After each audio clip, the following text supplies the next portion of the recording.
ఓం శ్రీ గణేశాయ నమః. శ్రీ గురుభ్యో నమః. శ్రీ గురు దత్తాత్రేయాయ నమః.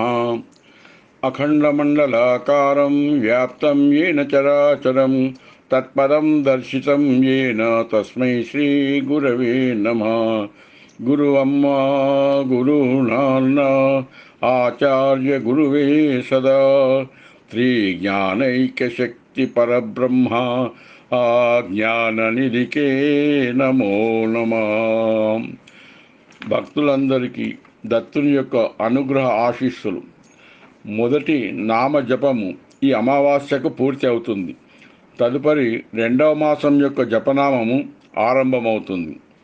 ముందు ద్రామక్షరం గురించి తెలుసుకుందాం. దకారములో దత్తుడు దాగియున్న బీజం, రకారము అగ్ని బీజము. అగ్ని అంటే నిప్పే కాదు, వేడి, జ్యోతి, వెలుగు, తేజము, ప్రకాశము మొదలగునవి. సున్నా అండపిండ బ్రహ్మాండ సూచకం. ఈ మూడు ఏకమైతే ద్రామ్గా స్థిరపడింది. అందుకే పరిపూర్ణమైన తేజస్సుతో కూడిన దత్తుని అనుభవిస్తూ ఆ నామము జపం చేస్తుంటే మనసు స్వచ్ఛత ఏర్పడి ధ్యాస ఏకమై శక్తివంతమైన ఫలితం లభిస్తుందని ఈ ద్రామ్ జోడించడం జరిగింది. జపమును నిదానముగా, పరుగులు కాకుండా పలికే నామాక్షరములపై ధ్యాసతో జపం చేస్తే మన మనసు తృప్తి పడుతుంది. దానిని అనుభవిస్తూ భగవంతుని మెప్పించి ఫలితం గద్దించి పొందాలి. మానవులం మనం పుట్టగానే మన దేహం, రూపం భగవంతుని ప్రతిబింబమే అన్నట్టు ఉంటుంది.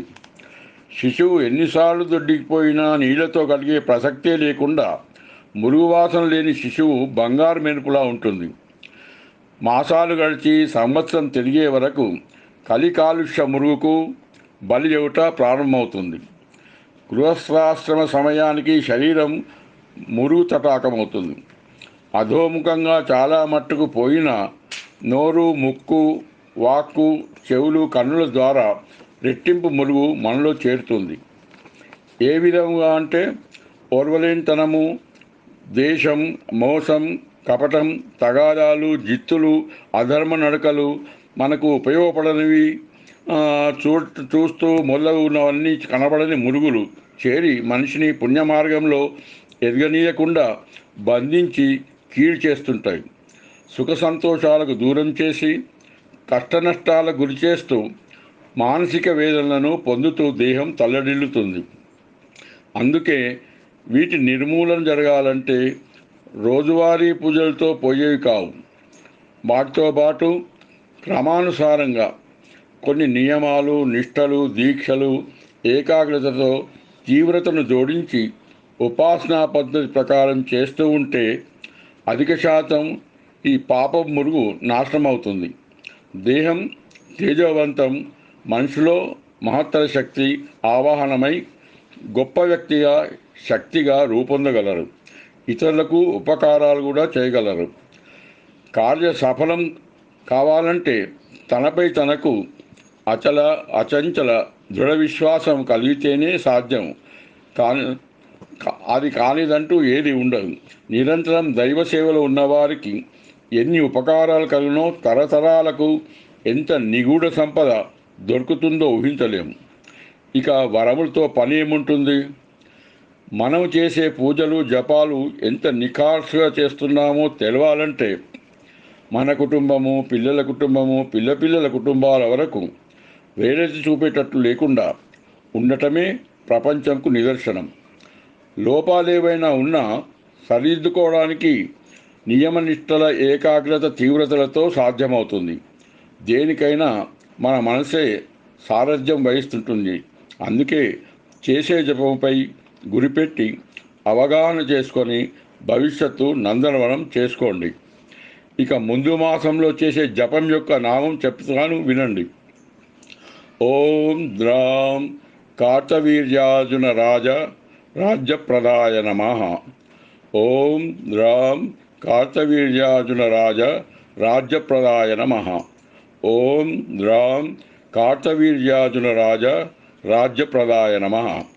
ఇది అత్యంత అమోఘమైన, క్రియాశీలక, శక్తివంతమైన, ప్రతిభావంతమైన నామం. ఇతడు దత్తునికి ప్రీతిపాత్రులైన భక్తులలో ముఖ్యమైన వాడు. రాజాదిరాజు కార్తవీర్యార్జునుడు. ఇతడు పుట్టుకతోనే చొట్ట చేతులతో కదల్చిన స్థితిలో పుట్టినాడు. వాని స్థితి చూసి తండ్రి బెంగతో చనిపోగా చిన్న వయసులో రాజ్యాభిషిక్తునిగా రాజగురువు నిర్ణయించగా తిరస్కరించాడు. చివరికి ఆ రాజగురువు ఆజ్ఞచే సహ్యాద్రివాసి అయిన దత్తుని శరణువేడగా ఎన్నో పరీక్షలు పెట్టి దత్తుడు అతనికి బలమైన సహస్రబాహులనిచ్చి ఎన్నో వరాలనిచ్చి తన శక్తులన్నీ వానికి రాజబోసి తనంతటి వాణిని చేసి సప్తద్వీప రాజ్యమును, యోగ విద్యను, అనిమాది అష్టసిద్ధులను వరప్రదానం చేసినాడు. తన నామంను భక్తితో ఆరాధించిన వారికి ఇంట్లో పోయిన వస్తువు కూడా లభ్యం కాగలదని వరమిచ్చినాడు. ఈ విధంగా అందరూ సుఖపడాలని ఈ నామం శ్రద్ధగా జపించి అందరూ తరించండి. హరి ఓం తత్సత్. అవధూత చింతన శ్రీ గురుదేవ దత్త రాజాదిరాజ మహారాజ్ కి జయ.